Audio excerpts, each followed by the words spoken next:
Pakistan is hitting back in this war of words. One of the country's most prominent politicians is the opposition leader, Imran Khan. I spoke with him a short time ago. I began by asking him for his reaction to Donald Trump's tough talk. Well, Hala, it's something every Pakistani feels hurt, humiliated. It's a country that has that collaborated with the U.S. after 9/11, and by joining the U.S.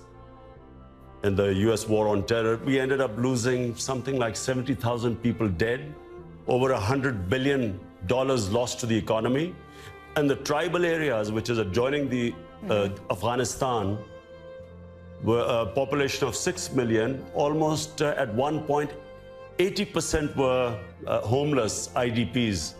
So after all this, suddenly to hear this strange statement that Pakistan is responsible, made a scapegoat for the US not succeeding in Afghanistan, it is, I just have to say that it is deeply painful for all of us. So you don't acknowledge that Pakistan is turning a blind eye sometimes, the government itself? I spoke to Zalmay Khalilzad, the former American ambassador to Afghanistan. He said it's not true. The government knows where these extremist groups are. This is what he said, that essentially they're not just in these tribal zones, but in the big cities themselves, if you could listen. In fact, the leadership of the Taliban are in the city of Quetta.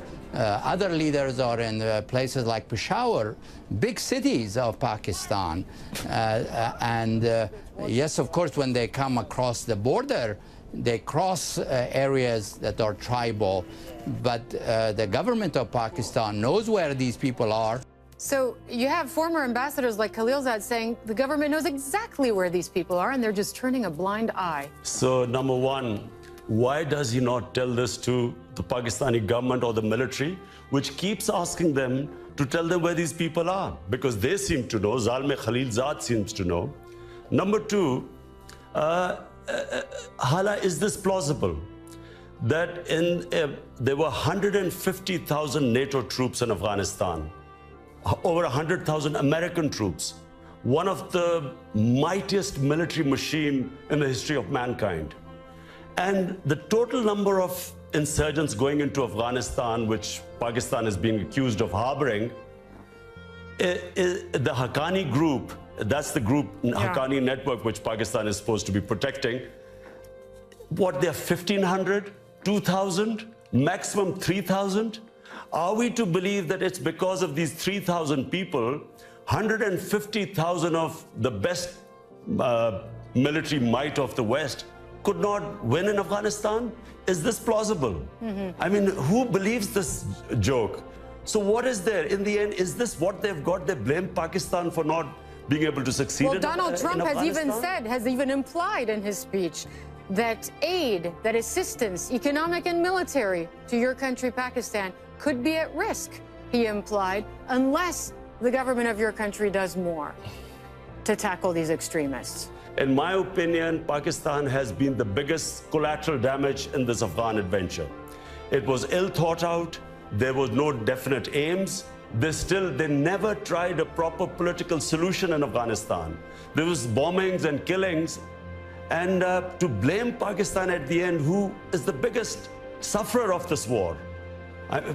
Which country has lost 70,000 people going in to help the Americans in Afghanistan?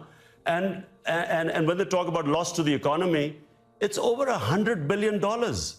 I mean, the government has come up with this statistic. But you'd be okay with some of this U.S. aid being suspended if, in fact, Donald Trump goes down that road? You'd be okay with that? I would certainly recommend it to our government. I'm in the opposition. I would recommend that we could do without this aid. We are much better off staying out of Afghanistan. This aid has been very costly to us in terms of, as I said, not just the loss to the economy, but the number of Pakistanis killed, wounded, lost limbs in these bomb attacks. we would do without this aid. You do admit, though, that your country has a terrible problem with some of these groups that carry out horrific attacks. Just a few months ago in Lahore, 80 people killed in a single attack. If you were prime minister, if you were the head of the government, what would you do differently? In my opinion, Pakistan, all the political parties have come to the table, and we have come up with what is called the National Action Plan, where we feel that all militant groups within Pakistan should be disarmed. So this is a consensus reached in Pakistan after all this bloodshed. And that's really the way of going about it, because the legacy of the 80s has to be brought to an end. And only the government should have monopoly of arms. One last thing, a message to Donald Trump. I mean, you heard what he had to say about your country. You heard what he had to say about his strategy for Afghanistan, your neighbor.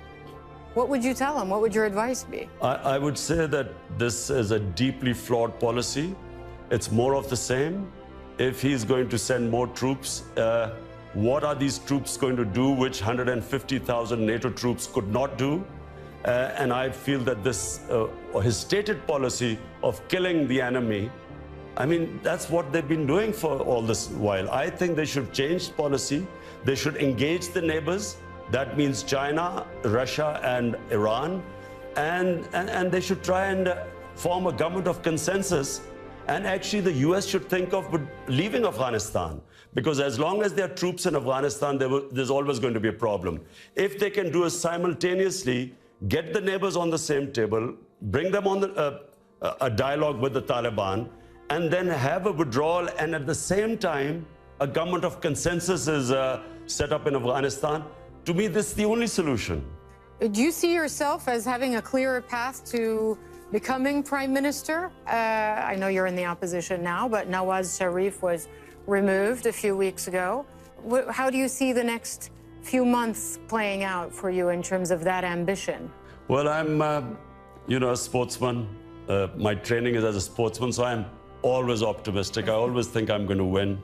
And I do feel this time that this is our time, this coming election. Whenever it is, we think it'll be the end of this winter. And I think we have a very good chance of winning the elections. You see yourself as Prime Minister of Pakistan? Well, if we win the elections, hopefully.